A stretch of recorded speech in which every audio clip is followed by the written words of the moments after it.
ये कोई नया मसला नहीं है हमारे मुल्क के अंदर, और ख़ासकर हम शहर लाहौर के अंदर बैठे हैं। यहाँ पर ये बहुत बड़ा मसला है कि आपने ट्रैफिक को कंट्रोल करना है। और हमेशा से जब हम सड़कों के ऊपर ट्रैफिक के मसाइल को फेस कर रहे होते हैं तो हम खुद चाहते होते हैं कि गवर्नमेंट कोई ऐसा इनिशिएटिव ले जिससे कुछ सख्ती आए हमारे ऊपर, और आवाम वाकई में उससे डरते हुए, क्योंकि हमारे अंदर वो खुद से तो वो एहसास नहीं पैदा हो रहा, लेकिन कोई डरने वाला कोई ऐसा एलिमेंट हो जिससे डर के हम इसको वो जो रूल्स हैं उनको फॉलो करें, जो एक्चुअली हमारी बेहतरी के लिए और हम सब की बेटरमेंट के लिए जो लोग वहाँ पे ट्रैवल कर रहे होते हैं। लेकिन जिस तरह से करंटली इन सारी चीज़ों को लागू किया गया, सारा कुछ अच्छा है, होना भी चाहिए, लेकिन थोड़ी सी उसमें मेरी ज़ाती राय है कि एक जल्दबाजी और थोड़ा सा उसको अवेयरनेस वाला जो एक गैप रह रहा है हमेशा से, कि हमारे मुल्क के अंदर जब भी कोई कानून साजी होती है, जब भी कोई नए क़वाइद ज़वाबित बनाए जाते हैं, भले वो अवाम की भलाई के लिए और बेहतरी के लिए बनाए जाते हैं, लेकिन उससे पहले एक अवेयरनेस वाला जो सेशन है ना वो मिस किया जाता है। सो इसके लिए अगर इस सारे मामले के अंदर मैं चीफ़ मिनिस्टर साहिबा को आपके प्लेटफॉर्म की वसादत से अप्रिशिएट करते हुए कि ये गलत इक़दाम नहीं है, लेकिन अगर आप इसके साथ साथ इन सारी चीज़ों को अवाम को एक अवेयरनेस दे दें कि आपके लिए, आपकी बेहतरी के लिए, आपके तहफ़्फ़ुज़ के लिए हमने ये इक़दाम उठा लिया है, ये आपको सरप्राइज़ नहीं मिलेगा किसी वार्डन से, बल्कि आपको वार्डन जो हैं वो पहले अवेयरनेस देंगे, उसके बाद भी अगर आप इसको वायलेट करेंगे तो फिर हम पीनल एक्शन लेंगे। इसकी वजह यह भी है कि जब आपका जिस कानून के निज़ाम को हम फॉलो करते हैं, भले वो गोरे का चल ही जा रहा है अभी तक, वही कॉलोनियल सिस्टम वाला है, लेकिन उसके अंदर कुछ चीज़ें बहुत अच्छी हैं। हमें उस कानून के अंदर ही हर कानून का एक प्रीएम्बल रखा जाता है जिसमें उसका ऑब्जेक्टिव होता है। हर कानून की बैक पे एक पूरी वर्किंग होती है जिसके अंदर सर्वेज होते हैं, जिसके अंदर रिसर्च पेपर्स होते हैं, जिसके अंदर जो कंसर्न स्टेक होल्डर्स होते हैं उनसे उनकी राय ली जाती है, उनसे पूछा जाता है कि आपके ख्याल में अगर हम इसको लागू कर दें तो क्या ये एप्लीकेबल होगा, क्या ये मुनासिब होगा कि हम इसको चला दें। तो इस तरह की कोई वर्किंग हमें इस करंटली जो सिस्टम फौरी तौर पर लॉन्च किया गया है इसके अंदर नज़र नहीं आई। इस सारी सिचुएशन के बावजूद या इस सारी डिस्कशन के बावजूद मैं इसको सपोर्ट ज़रूर करता हूँ कि ये होना चाहिए। तो जनाब आपने देखा लाहौर के शहरी ज़्यादातर उनको ये लगता है कि अनफॉर्चुनेटली ये बात नहीं होनी चाहिए कि हुकूमत इस तरह से इन्फोर्स करवाए, लेकिन इसके बगैर चारा भी नहीं है। एक जवान खड़े हैं सर, उनसे ज़रा उनको अप्रिशिएट करके फिर वापस आते हैं। अस्सलाम वालेकुम, कैसे हैं आप? ठीक है, खैर से लाइन के पीछे रुकें, ये सिर्फ रंग नहीं तहजीब की निशानी है। और इसे घुमाइएगा, अंग्रेजी में भी है ये, stop behind the line, it's a mark of discipline not just pain. कैसे आप? ठीक है जी, क्या नाम है आपका? काशिफ सर। इसको घुमा दें ताकि उर्दू में लोग पढ़ते रहें।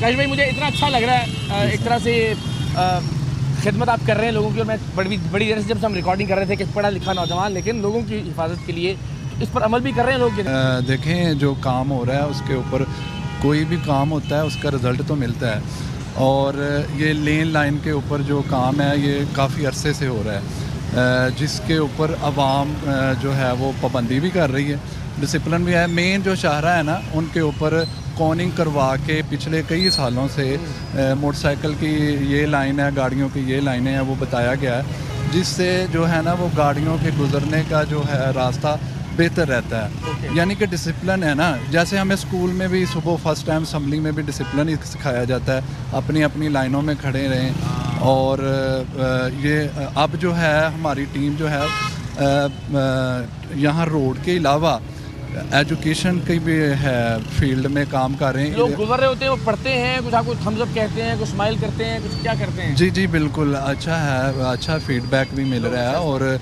जो है लोग बहुत ज़्यादा अब कर रहे हैं, लेन लाइन की भी पाबंदी कर रहे हैं, हेलमेट की भी पाबंदी कर रहे हैं। आपने इधर देखा ही होगा, हेलमेट हमें हर आदमी पहना हुआ दिखाई बिल्कुल, बहुत अच्छी बात है। अब जो है रूल्स को 90% है जो पीछे वाला भी हेलमेट पहने बैठा हुआ होता है, ये कम लोग हैं, इनकी शरह भी कम है। इंशाल्लाह जो है इसके ऊपर भी काम, और 2000 के जुर्माने उतरेंगे तो बढ़ जाएगी। नहीं, देखें ये भी इसके अंदर भी जो है ना गवर्नमेंट ने जो लॉ बनाए हैं वो अवाम की सेफ्टी के लिए बनाए हुए हैं। जो कानून को फॉलो कर रहा है उसके लिए कोई प्रॉब्लम नहीं है, जो नहीं कर रहा चलान तो उसी का ही है। ना ही ये रेवेन्यू इकट्ठा करने का है एक तरीका, ये बस यही है कि रोड सेफ्टी अपनाएं, रोड जो है रूल्स वो अपनाएं, अपनी ज़िंदगी बचाएं। थैंक यू सो मच, आपका शुक्रिया, जज़ाकल्लाह सर। वंस अगेन, अच्छा अब हम थोड़ा सा अगेन एजुकेट करने पे आ जाते हैं। सीट बेल्ट के हवाले से जो ड्राइविंग सीट के साथ बैठा हुआ शख्स है उसका फाइन अभी उसकी इम्प्लीमेंटेशन नहीं है अभी? नहीं हो चुकी है। ओके, अच्छा। Yes.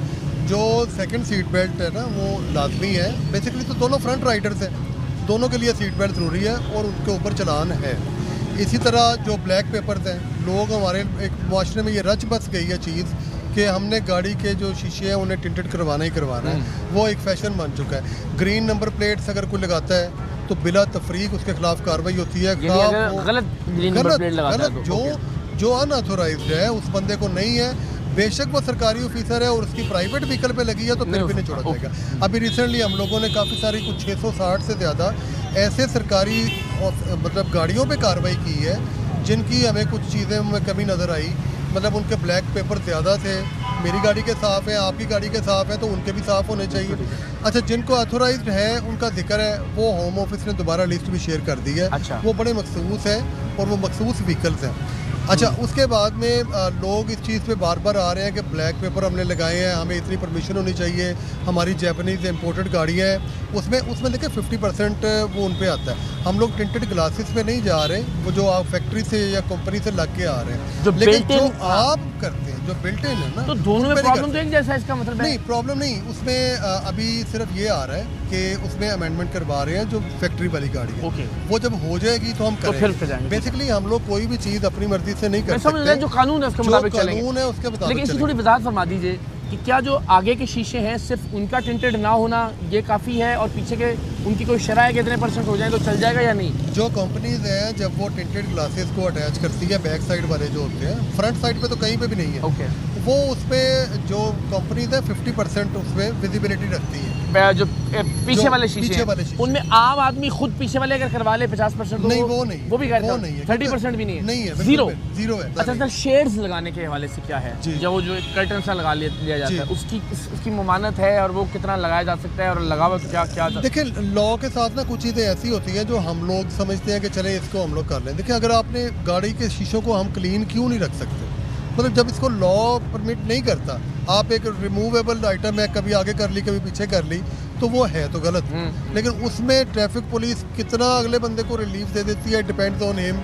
ओके। और वो किसी की कोई मजबूरी है तो वो देख लेता है। लेकिन हमें कभी मजबूरी होती है, सच्ची बात बताते हैं, मतलब छापा मारने जाना है, अब हमें पता है उस इलाके में अगर उनको लग रहा है कि क्राउड पर्सन घूम रहा है गाड़ी में तो वो तो हो जाएगा शायद की इन्फॉर्मेशन। तो कभी कभार हम फिर वो ये कर लेते हैं, तो अब मैं इसलिए उसकी गुंजाइश निकालना चाह रहा हूँ। कुछ चीज़ों के ऊपर शेड्स की हद तक ही हो सकता है या नहीं? कुछ चीज़ों के ऊपर शेड्स लोग लगाते हैं, मतलब जाते हुए हाईवे पे जाते हुए उन्हें अगर प्रॉब्लम आती है वो लगाते हैं, लेकिन सिटी एरिया में नॉर्मल रूटीन में हम लोग उनको रिमूव करवा देते हैं। उसको हम लोग इतना नहीं, हर चीज़ के हम लोग चलान करना या पर्चा देना ये हमारी ख्वाहिश भी नहीं है और ये हमारा काम भी नहीं है। सर, ये जरा जो कैमरास की बात है, ये कितने ऑफिसर्स हैं या कितने % हैं ऑफिसर्स जिनके साथ ये कैमरास लग चुके हैं? और इस कैमरे के साथ साथ चालान हो जाए अगर 15,000 रुपये का, 10,000 रुपये का, जो भी अमाउंट है, उसे चैलेंज करने की क्या कोई अथॉरिटी है? दुनिया भर में कोर्ट्स में जाके वो चैलेंज किया जा सकता है, तो उसका भी जरा बताएं। देखिए, चालान तो अभी भी आप वही पुराना प्रोसीजर है कि आप इसको चैलेंज कर सकते हैं। ठीक है। और जो कुछ कंप्लेंट्स आती हैं वो हमारे पास भी भिजवाई जाती हैं, सीटी साहब के पास जाती हैं, वहाँ से बाकायदा इंक्वायरीज लगती हैं कि आया किसी ऐसे सिटीजन का चालान गलत तो नहीं हो गया कि वो ठीक था और उसका चालान हो गया। तो इन चीज़ों के ऊपर हम लोग बड़ा स्ट्रिक्ट एक्शन लेते हैं, क्योंकि आपको पता है पोर्टल बने हुए हैं। अब पीएम पोर्टल के बाद में आईजी साहब का पोर्टल है, उसके बाद में सीएम साहब का पोर्टल है, वो आता है तो हम लोग विदिन 7 डेज उसको जवाब देना होता है और उसकी इंक्वायरी को भिजवाते हैं। अब जो सेफ सिटीज़ के चलान है, अक्सर हमने देखा है कि नंबर किसी और ने लगा लिया और वो बाइक फेर रही है अलहदा, वो अक्सर कंप्लेंट आती है कि सर ये मेरी बाइक नहीं है, मेरी तो होंडा 70 बाइक है, ये 125 है। तो उसमें हम लोगों ने उसके ऊपर ही जो आपको बिल आता है, चालान आता है, उसके ऊपर एक मेलिंग एड्रेस दी है।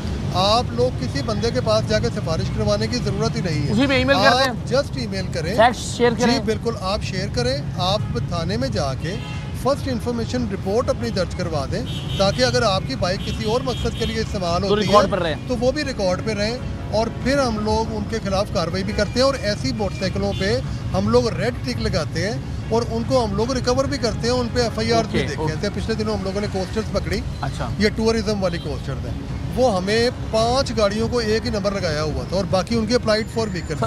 लोग मतलब हर तरह के फॉर्मूले यूज करते हैं, लेकिन आइशो के कानून को एक कदम आगे चलना होता है। बहुत बहुत शुक्रिया, जज़ाकिल्लाह। तो जनाब, गुफ्तगू आपने सुनी, जैसे मैंने आपसे अर्ज़ किया कि दुनिया में मुहज़्ज़ब मुआशरों का जो पहला इंडिकेटर होता है, जब भी आप किसी मुहज़्ज़ब मुल्क में, मुहज़्ज़ब मुआशरे के किसी मुल्क में उतरते हैं तो पहली चीज़ जिससे आप मुतासिर होते हैं, जिसे आप नोट करते हैं, वो ट्रैफिक होता है। और उससे आप अंदाज़ा लगाते हैं कि कौम बहुत तहजीब याफ्ता है, कानून पर अमल दरामद कर रही है, इसकी अखलाकियात बेहतर हैं। लेकिन अनफॉर्चुनेटली 75 बरसों में पाकिस्तान में ट्रैफिक कवानीन और उनकी इम्प्लीमेंटेशन के हवाले से बहुत ज़्यादा काम हो नहीं सका। और अगर ये मामला इस तरफ जा रहा है तो मुझे ये लगता है कि हम सबको इसे सपोर्ट करना चाहिए। मेरी ज़ाती राय ये है कि अगर एक शख्स रॉन्ग वे की खिलाफ वर्जी कर रहा है तो उसके लिए जितना ज़्यादा से ज़्यादा जुर्माना रखा जा सकता हो, जितनी सख्त से सख्त सज़ा रखी जा सकती हो, मेरा ख्याल है वो ज़रूर की जानी चाहिए। क्योंकि उसके नतीजे में अगर वो एक जान का भी नुकसान करता है तो उसकी तलाफ़ी सारी ज़िंदगी मुमकिन नहीं हो सकती। तो कुछ ऐसे कवानीन पर अमल दरामद के हवाले से जो जुर्माने, मुझे लगता है कि ये ज़रूर किए जाने चाहिए। इन्हीं से अल्टीमेटली आहिस्ता आहिस्ता हम एक बेहतर मुआशरा बनने की जानिब बढ़ेंगे। हमें ये जो तलखियाँ हैं, ये जो नफ़रतें हैं, ये जो चिड़चिड़ापन है, आप यकीन जानिए इसका एक बहुत बड़ा रीज़न, बहुत बड़ी वजह जो है वो पाकिस्तान का और हमारे बड़े शहरों का ट्रैफिक भी है। ट्रैफिक अगर स्मूथ हो जाए, हमें थोड़ा ठहराव और तहम्मुल आ जाए तो बतौर मजमूई हम सब के रवैयों में, हम सब की ज़िंदगी में भी एक तहम्मुल और ठहराव आएगा। मुझे यकीन है कराची में भी हमने देखा कि ई चालान और ज़ाहिर कैमरों के ज़रिए लोगों को कानून पर अमल दरामद करने पर पाबंद किया जा रहा है। लाहौर में भी ये मामला आगे बढ़ा है एंड आई होप कि इंशाल्लाह कहीं ना कहीं हम सब आने वाले वक्त में इस बात को कबूल कर लेंगे कि अगर ट्रैफिक की वायलेशन की जाती है और ऐसी वायलेशंस के जिसके नतीजे में किसी की जान जा सकती है तो उस पर जितनी सख्त से सख्त सज़ा मुमकिन हो सकती हो, जितना सख्त से सख्त जुर्माना मुमकिन हो सकता हो, वो ज़रूर किया जाना चाहिए। अल्लाह करे कि हम बहुत जल्द तरक्की पजीर ममालिक से तरक्की याफ्ता ममालिक की फहरिस्त में इंशाल्लाह शामिल हो जाएँ। पाकिस्तान जिंदाबाद।